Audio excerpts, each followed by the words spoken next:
گھر میں چورا نہیں لگتا تھا تو کیسے جیا کرتے تھے؟ جواب میں فرماتی ہے ہماری بقا کی دو کالی چیزیں تھی، اسودین، دو کالی چیزیں، ایک کھجور اور ایک پانی۔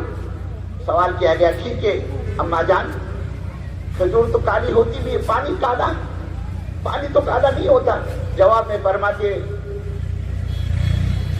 مائی عائشہ صدیقہ رضی اللہ تعالیٰ عنہ، وہ جو بھوک کی وجہ سے ہمارے چہروں میں اندھیری چھاتی تھی تو ہمیں پانی بھی کالا نظر آتا۔ خود فرماتی ہے بعض ایسے مواقع آئے کہ 24 گھنٹے میں ہمیں ایک کھجور دی جاتی تھی کھانے کی، اور پانی کا ایک پیالہ، 24 گھنٹے میں ایک کھجور اور پانی کا ایک پیالہ۔ پوچھا گیا اماں جان 24 گھنٹے میں ایک کھجور، یہ کھجور بھوک میں کیا کام دیتی ہوگی؟ جواب میں مائی صدیقہ فرماتی عائشہ رضی اللہ تعالیٰ عنہ، ہم اس کھجور کو کھا لیا کرتے تھے اور اس کے بیچ کو گٹلی کو منہ میں رکھ کر چوسا کرتے تھے۔ آگے فرماتی ہے اس ایک کھجور کی قیمت کا پتہ ہمیں اس دن چلا جو اس دن سے وہ ملنی بھی بند ہو گئی۔ کیوں بھائی اڑیسہ والوں، اللہ رب العزت نے جو ایک بارش کا پیٹ بنا انسان کا، کتنا بڑا یہ ایک بارش کا چند انچ کا تو یہ پیٹ ہے، اور اس پیٹ کا بھر لینا وہ عزت اور شرافت کی علامت ہوتی۔ آپ یقین مانو اللہ اپنے نبی صلی اللہ علیہ وسلم کے دروازے پر کبھی فاقہ لے کر نہ جاتا، بلکہ اللہ جنت کے کھانے اپنے نبی کو دنیا میں کھلاتا۔ یہی ہماری عائشہ صدیقہ رضی اللہ تعالیٰ عنہ اپنے مکان کی حالت کو بتلاتی ہے۔ ہمارا مکان کیسا تھا؟ گرینائٹ کا، کانکریٹ کا، ماربل کا، RCC کا۔ فرماتی ہے ہمارے مکان کی جو دیواریں تو مٹی کی بنی ہوئی تھی، اور اس پر جو چھت پڑی تھی وہ کھجور کے پتوں کی بنی ہوئی، دیواریں مٹی کی اور چھت چھپر کی۔ فرماتی ہے مائی صدیقہ رضی اللہ تعالیٰ عنہ وہ مکان اتنا تنگ تھا کہ اللہ کے نبی صلی اللہ علیہ وسلم جب گھر میں تشریف فرما ہوتے، جب آپ گھر میں داخل ہوتے، مائی صدیقہ فرما رہے میری آنکھوں نے دیکھا ہمارے مکان کی چھت وہ اللہ کے نبی صلی اللہ علیہ وسلم کے سر مبارک سے ٹکراتی تھی، چھت سر سے لگتی تھی، اس قدر تنگ ہے مکان۔ اس مکان کی لمبائی کتنی، چوڑائی کتنی، اس کو بھی بتلاتی ہے۔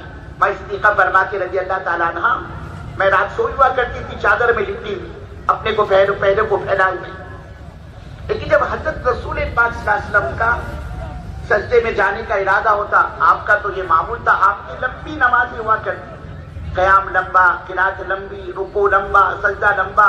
خود فرماتی ایک مرتبہ تو اللہ کے نبی صلی اللہ علیہ وسلم نے اتنا لمبا سجدہ فرمایا، اتنا لمبا سجدہ فرمایا، فرماتی ہے میرے کو بڑی تشویش ہوئی اور میں اپنے سینے پر ہاتھ رکھ کر بیٹھ گئی اور یہ خیال کرنے لگی اے اللہ کہیں آج میں بیوہ تو نہیں ہو جاؤں گی؟ کیا بات ہے اللہ کے نبی کا سر ہی نہیں اٹھتا ہے سجدے سے؟ فرماتی میرے کو بڑی، میں گھبرا گئی۔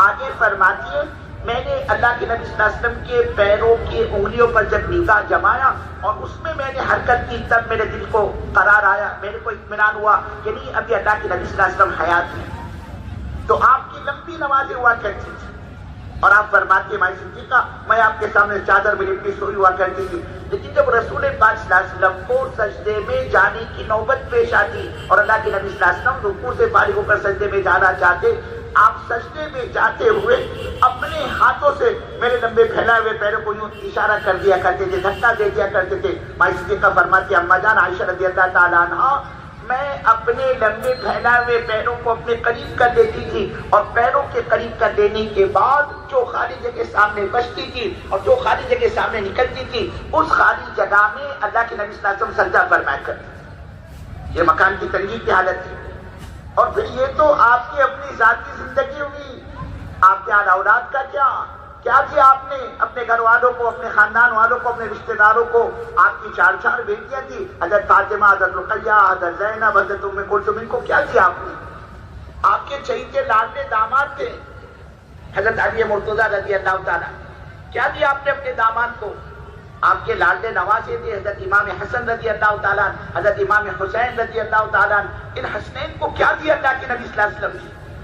آدمی سوچتا ہے نا اپنی تو زندگی کٹک میں بولے شور میں گزر گئی، جو مصیبت اور پریشانی کے دن ہم نے دیکھے، اللہ نہ کرے بولے ہمارے بچوں کو مصیبت کے دن دیکھنے پڑے، آدمی کچھ نہ کچھ چکر چلاتا ہے اپنے بچوں کے مستقبل کے لیے، اپنے بچوں کے فیوچر کے لیے۔ ایسا کیا کیا اللہ کے نبی صلی اللہ علیہ وسلم نے اپنے بچوں کے مستقبل اور فیوچر کے لیے؟ یہ حضرت فاطمہ رضی اللہ تعالیٰ عنہ کون ہی ہے؟ رسول پاک صلی اللہ علیہ وسلم کی سب سے زیادہ چہیتی اور لاڈلی بیٹی تھی، اور حضور کو بڑی بڑی محبت حضرت فاطمہ سے آپ تشریف فرما ہوتے، اور آپ دیکھتے ہیں کہ فاطمہ گزر رہی ہیں تو سامنے بیٹھے ہوتے ساتھ ان سے فرماتے دیکھو یہ فاطمہ جگر کا ٹکڑا ہے میرے، کبھی فرماتے جس نے فاطمہ کو تکلیف پہنچا اس نے میرے کو تکلیف پہنچائی. حضور پاک صلی اللہ علیہ وسلم کو بڑی محبت حضرت فاطمہ سے. ایک مرتبہ اللہ کے نبی صلی اللہ علیہ وسلم اپنی بیٹی حضرت فاطمہ رضی اللہ تعالیٰ عنہ کے مکان پر تشریف لے گئے. آواز دی, نام لے کر پکارا اپنی بیٹی کو. اب بیٹی تھی, اپنے باپ کی آواز پہچان لی تو میرے ابو ہیں جو مجھ سے اندر آنے کی اجازت مانگتے ہیں. حضرت فاطمہ رضی اللہ تعالیٰ نے کہا ابا کوئی نہیں, گھر میں اکیلی تنہا فاطمہ ہے, آپ کی بیٹی دوسرا کوئی نہیں, آپ اندر تشریف لے آئے. آپ نے اجازت مانگی. بیٹی نے کہا ابا آپ اندر تشریف لے. کوئی نہیں, میں اکیلی تنہا, آپ کی بیٹی فاطمہ, دوسرا کوئی نہیں, آپ اندر تشریف لے آئے. اللہ کے نبی صلی اللہ علیہ وسلم نے فرمایا بیٹی فاطمہ ایک مہمان اور بھی ہے میرے ساتھ, عمران بن حسین رضی اللہ تعالیٰ, وہ بھی اندر آنے کی اجازت مانگتے, کیا میں انہیں اپنے ساتھ تمہارے مکان میں لے کر داخل ہوں؟ انہیں اندر آنے کی اور اندر لانے کی اجازت ہے. میرے بزرگوں, اندر سے بیٹی نے روتے ہوئے جواب دیا اپنے باپ کو, ابا ابا آپ کو تو اندر آنے کی اجازت ہے, لیکن وہ آپ کے ساتھ آئے ہوئے مہمان کو, آپ کے ساتھ لائے ہوئے مہمان کو اندر آنے کی اور اندر لانے کی اجازت نہیں ہے. پھر وجہ بنتا ہے کہ ابا آپ کی بیٹی فاطمہ کے پاس اس گھر کی چار دیواری کے اندر اتنا کپڑا یا پردہ اور چادر نہیں کہ آنے والے مہمان سے پردہ کیا جا سکے. اللہ کے نبی صلی اللہ علیہ وسلم نے یہ سنا, زارو قطار اللہ کے نبی کی آنکھوں سے آنسو بہنے شروع ہو گئے, اور آپ نے اپنی چادر مبارک کو اتار کر اندر بھیجا, اور پھر اس چادر کے ذریعے سے حضرت فاطمہ رضی اللہ تعالیٰ عنہ نے پردے کا انتظام کیا. یہ زندگی ہمارے نبی صلی اللہ علیہ وسلم کی ماں صدیقہ فرماتی ہے, ہم نے حضرت رسول پاک صلی اللہ علیہ وسلم کے کپڑوں کو طے کر کے, گھڑی کر کے, کبھی صندوق اور اٹیچے الماری میں رکھا نہیں. فرماتی اس کی نوبت ہی نہیں آئی اللہ کے نبی صلی اللہ علیہ وسلم کے کپڑوں کو صندوق اور اٹیچے الماری میں رکھا جائے. کیوں بھائی بھونیشور والوں, اڑیسہ والوں, آدمی کے کپڑے کب رکھے جاتے ہیں صندوق اٹیچے اور الماری میں؟ جب کسی اللہ کے بندے کے پاس 2 5 6 8 جوڑے ہو کپڑوں کے, تب تو سوال پیدا ہوتا ہے اس کو کون سی بریف کیس اور کون سے سوٹ کیس میں رکھا جائے. بھائی صدیقہ فرماتی ہے ایک جوڑا تھا اللہ کے نبی صلی اللہ علیہ وسلم کے پاس, اور آپ اس کو استعمال فرماتے. فرماتی ہے جب وہ میلا ہو جاتا اسی کو اتارا جاتا, اسی کو دھویا جاتا, اسی کو سکھایا جاتا, اور اسی ایک جوڑے پر اللہ کے نبی صلی اللہ علیہ وسلم نے اپنی اکثر زندگی گزاری. فرماتی کبھی ایسا بھی ہوا اللہ کے نبی صلی اللہ علیہ وسلم کے کپڑوں کے سوکھنے میں ذرا دیر لگ گئی. یہ سردی کا زمانہ ہوتا ہے نا, بارش کے دن کئی دن تک سورج نہیں نکلتا, کپڑے نہیں سوکھتے جلدی, اور زمانے میں تمہاری واشنگ فشنگ مشین تو کوئی تھی نہیں.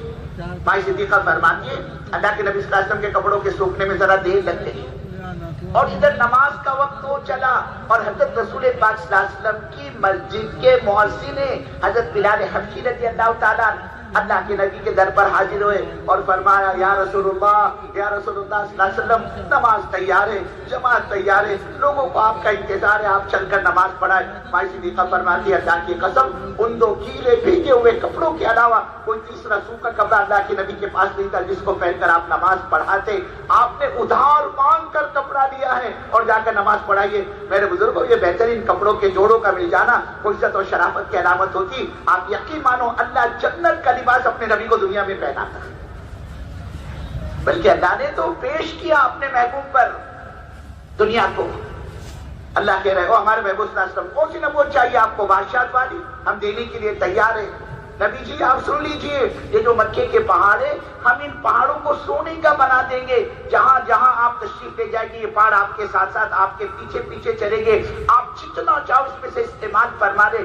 آپ کو کون سی نبوت چاہیے, فخر و فاقہ والی یا بادشاہت والی؟ اللہ کے نبی صلی اللہ علیہ وسلم نے جواب میں فرمایا اللہ میں تو اس بات کو پسند کرتا ہوں جب تو میرے کو کوئی نعمت عطا کرے میں تیری اس نعمت کو استعمال کر کر میں تیرا شکر گزار بندہ بنوں, اور اے اللہ جب مجھ پر حال آئے, تنگی آئے, مصیبت آئے, تکلیف آئے, پریشانی آئے, بھوک آئے تو میں صبر کے ذریعے تجھ کو یاد کروں, یعنی تیرا صبر کرنے والا بندہ بن جاؤں. اصل میں میرے بزرگوں یہ سب اپنی امت کی تعلیم و تربیت مقصود تھی کہ یہ میرا امتی, یہ میری امت 10 بائی 10 کے مکان کے چکر میں پڑ کر, یہ میرا امتی تن چھپانے کے لیے کپڑوں کے جوڑوں میں پڑ کر, یہ میری امت سر ڈھانکنے کے لیے اسلام کے چکر میں پڑ کر, یہ میری امت دنیا کے اندر اپنی چاہتوں کو پوری کرنے میں لگ کر میرا امتی کہیں اپنی آخرت کو داؤ پہ نہ لگا دے. اس لیے کہ ہمارا اور آپ کا اور قیامت تک کے آنے والی پوری امت کا, انسانیت کا اصل مسئلہ وہ آخرت کا ہے, اور آخرت چیزوں کے راستے سے نہیں بنتی, آخرت مال سے نہیں بنتی, آخرت عہدے اور کرسیوں سے نہیں بنتی. آخرت کے بننے کا معیار اللہ نے دین, ایمان اور اعمال کو بنایا ہے, اور دین نام ہے مسلمان کی 24 گھنٹے کی زندگی کا. اس کے معاملات، اس کے معاشرت، اس کا اخلاق، اس کا لین دین، اس کے گھر کی شادی بیاہ، اس کے گھر کی موت مٹی، اس کے گھر کی بچی کی رخصتی، سب میں اللہ کے حکموں کو حضرت محمد صلی اللہ علیہ وسلم کے طریقے پر پورا کرنے کا نام دین ہے۔ اور بزرگوں، ایمان وہ تو اندر کی کیفیت کا نام ہے کہ میرے تمہارے دل و دماغ کے اندر یہ بات رس بس جائے، میرے مسئلے کا اللہ کے قبضے قدرت میں زندگی، موت، بنانا، بگاڑنا، عزت، ذلت، کامیابی، ناکامیابی سب اللہ کے دست قدرت میں، اور جو کچھ کرتے ہیں اللہ کرتے ہیں، اور جو کچھ ہوتا ہے اللہ ہی کے کرنے سے ہوتا ہے۔ میرے بزرگوں، یہ آدمی کے اندر کا وجدان بنے، اس کو کہتے ہیں ایمان کا بننا، اور اللہ بندے سے اللہ کا یہی مطالبہ ہے۔ اللہ یہ تو چاہتا ہے ہمارے بندے ہم کو پہچانے، ہم کس قدرت و طاقت کے مالک ہیں، ہم کیسے کرتا دھرتا ہے، ہم کیسے خالق ہے۔ یہ محنت دعوت کی اللہ کی عظمت اور رفعت اور بزرگ اور بڑائی کو اندر میں اتارنے کی محنت ہے، اور اللہ اپنا تعارف کروا رہا ہے اپنے نبی علیہ السلام سے، یا موسیٰ اننی انا اللہ، اے موسیٰ پرمیشور ہمیں، پالنہار ہمیں، خالق ہمیں، مالک ہمیں، لا الہ الا انا، اے موسیٰ ہمارے علاوہ کوئی نہیں، تمہاری حاجتوں کا پورا کرنے والا، تمہاری ضرورتوں کا پورا کرنے والا، تمہارے حالات کو سازگار بنانے والا، تم کو روزی روٹی پہنچانے والا۔ میرے بزرگوں، اللہ کا غیر چاہے وہ کتنی اونچی شکل و صورت کا کیوں نہ ہو، وہ اللہ کا غیر ہے، ہماری آپ کی ضرورتوں کو جانتا تک نہیں، پورا کیسے کرے گا؟ ضرورتوں کے پورا کرنے والی ذات تو اللہ کی ہے۔ یہ ہے ایمان میرے بزرگوں، اور اللہ مختلف راستوں سے اپنا تعارف کروا رہا ہے، اپنی پہچان کرا رہا ہے۔ کئی فرمایا انتم تخلقون و ام نحن الخالقون، اور ہمارے بندوں پیدا تم کرتے ہو یا ہم کرتے ہیں؟ تو بزرگوں، میاں بیوی کا ملنا سبب کا درجہ ہوتا ہے، اندر اولاد کون پیدا کرتا ہے؟ وہ تو اللہ پیدا کرتے ہیں۔ اللہ کہہ رہے ہیں وہ کون سی طاقت ہے جو باپ کے صلب سے منی کے قطرے کو منتقل کرتی ہے، ٹرانسفر کرتی ہے ماں کے رحم کے اندر، اور جب یہ ماں کے رحم میں منی کا قطرہ پڑتا ہے، اور جب اللہ رب العزت کو اسے پروان چڑھانا ہوتا ہے، وہ اللہ اس پر لا کر سیکورٹی بٹھا دیتا ہے، اپنی فورس، اپنی پولیس اللہ اس پر لا کر بٹھا دیتا ہے فرشتے کو کہ تجھے اس منی کے قطرے کی حفاظت کرنی ہے۔ پھر اللہ اس منی کے قطرے کو گوشت کا لوتھڑا بناتا ہے، اور اس گوشت کے لوتھڑے کو، اس مضغے کو اللہ رب العزت اس میں ہڈی، پسلی، دل، دماغ، تلی، گوجری، گردہ، مثانہ، ناک، کان، ہاتھ، پیر، ساری چیزیں اللہ ماں کے پیٹ کے اندر پیدا کرتا چلا جاتا ہے۔ اللہ کہہ رہے وہ کون سی طاقت ہے؟ یخلقکم فی بطون امہاتکم خلقا من بعد خلق فی ظلمات ثلاث۔ میرے بندو، میری عزت کی قسم، میں نے تم کو 3 اندھیروں میں تمہاری پرورش کا نظام چلایا، ماں کے پیٹ کا اندھیرا، رحم کا اندھیرا، جھلی کا اندھیرا، نہ ماں کو پتا نہ باپ کو پتا اندر چل کیا رہا ہے۔ اور اللہ کہہ رہے میرے بندے لقد خلقنا الانسان فی احسن تقویم، دیکھ میں نے تیرے کو کیسے بہترین صورت کے اندر بنایا۔ یہ تو سبب کا درجہ ہے، میاں بیوی کا ملنا۔ اولاد تو اللہ پیدا کرتا ہے، ورنہ کتنے ہو گئے ہمارے اڑیسہ کے اندر اللہ کے بندے 10 سال ہو گئے، وہ ان کے درمیان ہوتا ہے جو میاں بیوی کے درمیان ہوتا ہے، دونوں رات بھی گزارتے، دونوں ملتے بھی ہیں، لیکن 10 سال کی ملاقات کے باوجود ایک چوہے کا بچہ پیدا نہیں کر سکے۔ اللہ کہہ رہے وہ تو ہم ہیں جس کو ہر سال نیا کیلنڈر دے، ہم وہ ہے جس کو بیٹے ہی بیٹے دے، اور ہم وہ ہے جس کو بیٹیاں ہی بیٹیاں دے، اور ہم سے جس کو چاہے بریک لگا دے، اس کو کون پوچھنے والا؟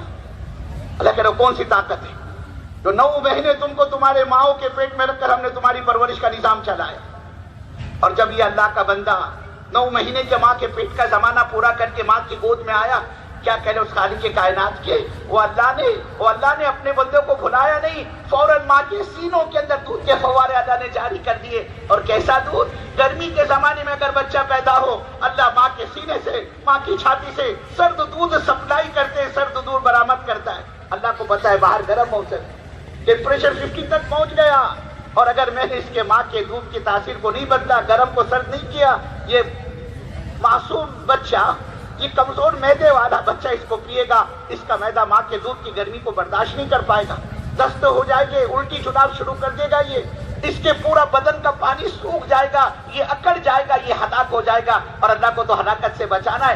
اللہ ماں کے دودھ کی تاثیر کو، گرمی میں پیدا ہونے والے بچے کی ماں کی دودھ کی تاثیر کو اللہ سرد کر دیتا ہے، تاکہ یہ دودھ بچے کو نقصان نہ پہنچائے۔ اور اگر بچہ سردی کے زمانے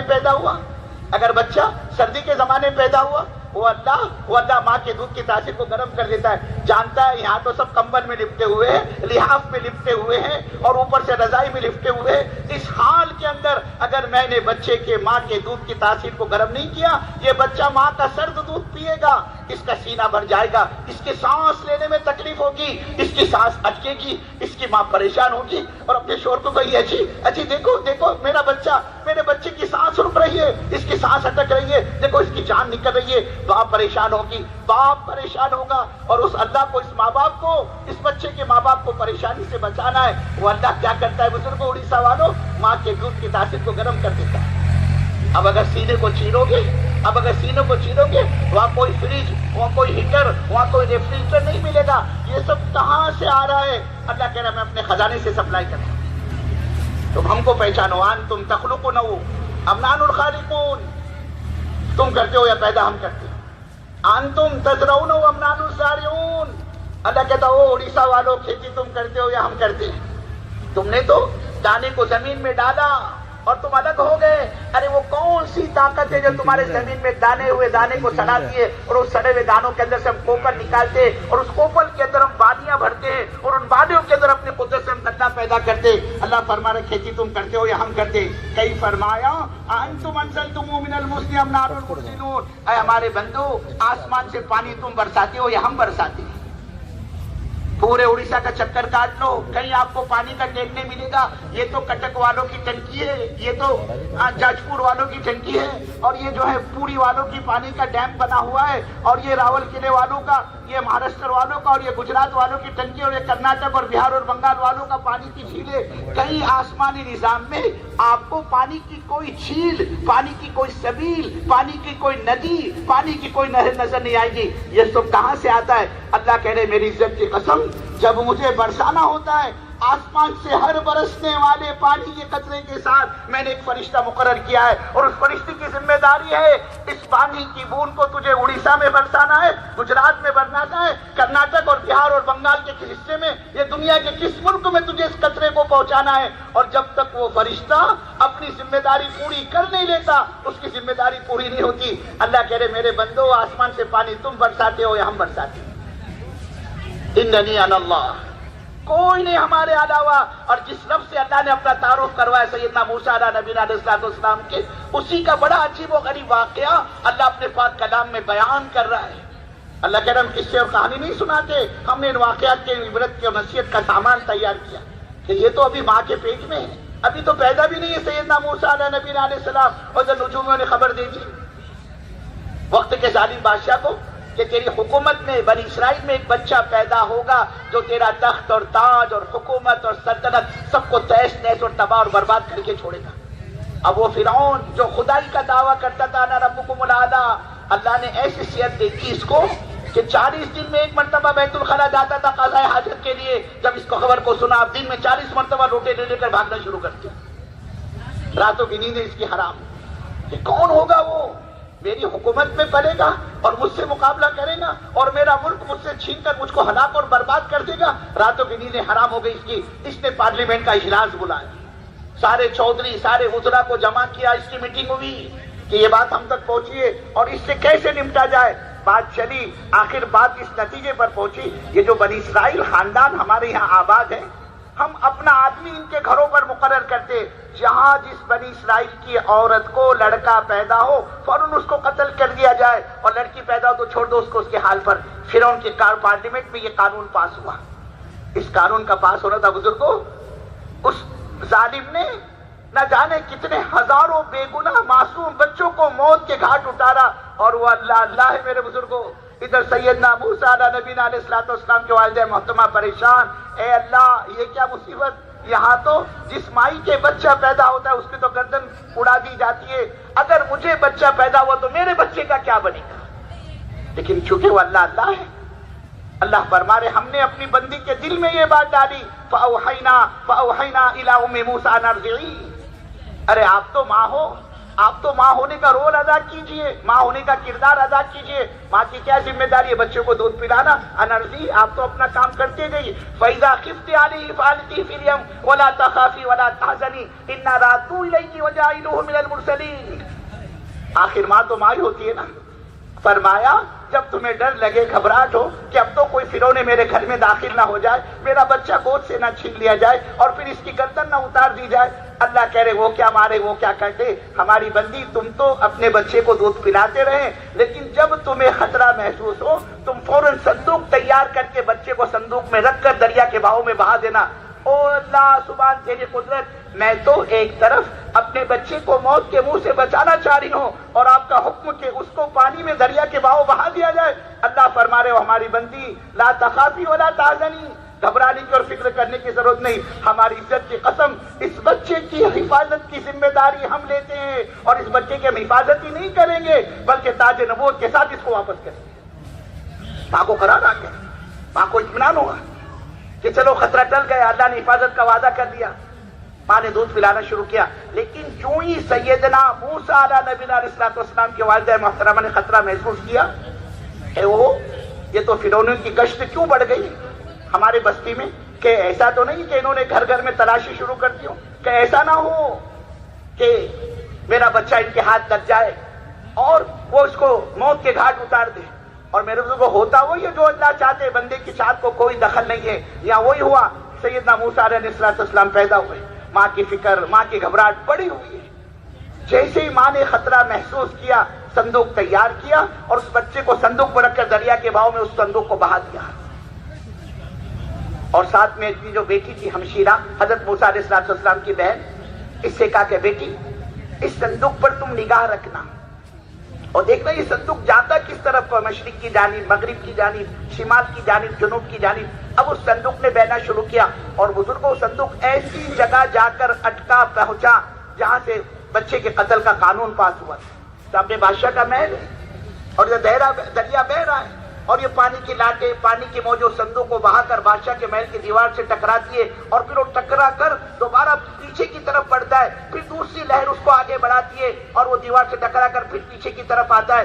گویا وہ محل کے ارد گرد وہ ہچکولیاں کھانے لگا وہ صندوق. اب وہ جو بزرگوں محل کے نگران تھے, چوکیدار تھے, انہوں نے دیکھا بادشاہ کے محل کے کوئی چیز پانی میں تیر رہی تھی. پھر کیا تھا, انہوں نے آگے بڑھ کر صندوق کو نکالا اور صندوق نکال کر سیدھا اس کو بادشاہ کی خدمت میں پیش کیا. فرعون نے, بادشاہ نے صندوق کھولا, اندر نور زر نکلا, چاند سا چہرہ سیدنا موسیٰ علیہ نبینا علیہ الصلوۃ والسلام. بے اختیار زبان سے نکل پڑا, ارے یہ تو بڑا خوبصورت بچہ ہے. اور بزرگوں نبی تو خوبصورت ہی ہوا کرتے ہیں. اس اللہ کے بندے نے آگے بڑھ کر صندوق سے اس بچے کو باہر نکالا اور جیسے ہی اپنی گود میں اس کو بٹھایا فوراً اس کو پچھلی پرانی بات یاد آئی کہ تیری حکومت میں ایک بچہ ایسا آئے گا جو تخت و تاج اور حکومت سب کو نقصان پہنچا کر چھوڑے گا. اس خیال کا آنا تھا. اس نے کہا ہو سکتا ہے یہ بچہ ہو, چلو اس کو قتل کریں. ممکن تھا آگے بڑھ کر یہ اس بچے کو قتل کر دیتا, لیکن قریب میں تھی ملکہ بادشاہ کی بیگم. اس نے دیکھا ہو اتنا خوبصورت بچہ میرے شوہر کے ہاتھ لگائے اور میرا شوہر اس کو قتل کرنا چاہتا ہے.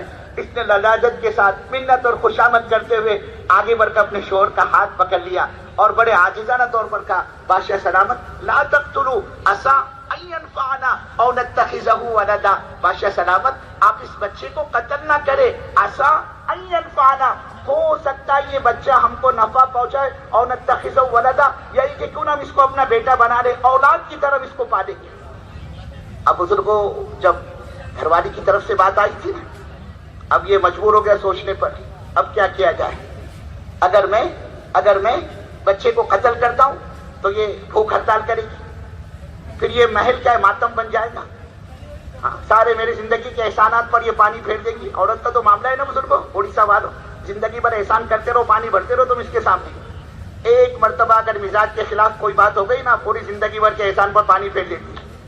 کیا بولے گی, کیا ملا میرے کو جب سے تمہارے ساتھ میرے ماں باپ نے بند دیا, جب سے میرے نکاح ہوا, شادی ملا کیا اس گھر کے اندر, نہ ڈھنگ کا لیتھڑا ملا نہ ڈھنگ کا چھیتڑا ملا. کیا کہے گی, نہ ڈھنگ کے کھانے کو ملا نہ ڈھنگ کا پہننے کو, حالانکہ کھا کے کیا بن گئی. ہاں اللہ کے نبی نے فرمایا میں نے عورتوں کو کثرت سے جہنم میں جلتا ہوا دیکھا. اے اللہ, مال, شاپنگ, پراڈا, ڈی مارٹ, ریلائنس, سارے تو مال بھرے ہوئے عورتوں سے, یہاں بھی کمتی میں بڑھتی, یہاں بھی جہنم میں اتنی. آپ نے فرمایا, میں نے جبرائیل سے پوچھا بھائی جبرائیل یہاں کائے کو اتنی کثرت سے یہ عورتیں, کیا رسول اللہ صلی اللہ علیہ وسلم ایک تو یہ لان تان بہت کرتی, لان تان, لعنت بھیجنا, کوسنا, کاٹنا بہت کرتی. اور فرمایا دوسرا یہ شوہر کی ناشکری کرتے کتنا اس کو لا کے ڈالو کم پڑتا ہے. ہاں آپ نے فرمایا میں نے جہنم میں دیکھا اس کو کثرت سے. اب چونکہ بات آئی تھی میرے بزرگوں محترمہ کی طرف سے تو وہ بھی سوچنے پر مجبور ہو اس لیے کہ اپنی کیا چلتی ہے گھر کے اندر چلتی کیا بولو وہ تو سب اس کی چلتی ہے. وہ صاحب کہتی ہے دیکھو ہم تمہارے باہر کے معاملے میں نہیں بولتے تم گھر کے معاملے میں مت بولا کرو. اب یہ اڑ گئی کہ آپ اس کو قتل نہیں کریں گے آپ اس کو قتل نہیں کریں گے ہم اس کو اولاد کی طرح پالیں گے. اب چونکہ گھر والی کی طرف سے بات آئی تھی اس نے کہا بھائی چلو ٹھیک ہے ورنہ تو بھوک ہڑتال کرے گی گھر ماتم قضا بن جائے گا. یہ آ گیا اس کے چکر میں. آپ بزرگوں ہوتی ہے ناقص العقل لیکن اچھوں کی عقل کو یہ ٹھکانے لگا دے گی. ہمارے بزرگ سے حضرت مولانا یونس صاحب رحمۃ اللہ علیہ صبح میں تم کو ایک چٹکلا سنا ہے نا حضرت کا مولانا یونس صاحب ایک چٹکلا سنا کے مچھلی کو شکار کے اندر بڑی خوبصورت مچھلی ہاتھ دیکھی. واقعی وہ مچھلی بڑی خوبصورت تھی. مچھلی نے سوچا کہ اس مچھلی کو اگر میں بازار میں بیچوں گا 4 آنے 8 آنے روپئے سے زیادہ کوئی دینے والا نہیں اپنے کو. اگر بادشاہ کی خدمت میں ہدیہ تحفہ کہہ کر پیش کرتا ہوں تو بادشاہ میرے کو خوش ہو کر انعام دے گا اور جو انعام ملے گا وہ مچھلی کی اصل قیمت سے کئی گنا زیادہ ہوگا. یہ انعام کی لالچ میں پہنچا بادشاہ کے دربار میں اور بادشاہ کو ہدیہ تحفہ کہہ کے وہ مچھلی پیش کی. وہ مچھلی بادشاہ کو بہت پسند آئی. بڑی خوبصورت تھی مچھلی. بادشاہ کے دربار یہ تو بڑی خوبصورت مچھلی تو رہتی ہے. دربان سے کہا وزیر سے اس کو 100 روپے دو انعام. اور اس کو 100 روپے مل گئے. ادھر بیٹھی تھی وہی کنجوس ملکہ بادشاہ کی بیگم. اس نے کہا کیا کیا بادشاہ سلامت آپ نے ایک معمولی مچھلی کی قیمت 4 آنے 8 آنے روپیہ 100 روپے آپ نے اٹھا کے دے دیے. کیا کیا معمولی مچھلی. بادشاہ نے بیگم سے کہا ملکہ سے ارے اللہ کی بندی بات زبان سے نکل گئی پیسے اس کو مل گئے اب بعد میں دفن کرتے اب اس پر تبصرہ اور چرچے کا فائدہ کیا. اس نے کہا کیا بات کرتے ہو کیا تبصرہ ہو کیا چرچا اتنی بڑی غلطی کی آپ نے 100 روپے اس کو اٹھا کے دے کہتے اب اس پر چھوڑ کا کیا ہو سکتا ہے. تو اس مچھلی کو بلاؤ واپس بلاؤ اس کو اور بلا کر یہ پوچھو کہ یہ مچھلی نر ہے یا مادہ ہے. اگر وہ کہے یہ مچھلی نر ہے اس کو کہے کہ مادہ لا اور کہے یہ مچھلی مادہ ہے اس کو کہو نر لا جب تک کہ 100 روپے یہاں رکھ کر جا. بادشاہ نے کہو زندگی میں تم نے پہلی مرتبہ عقل مندی کی بات کی.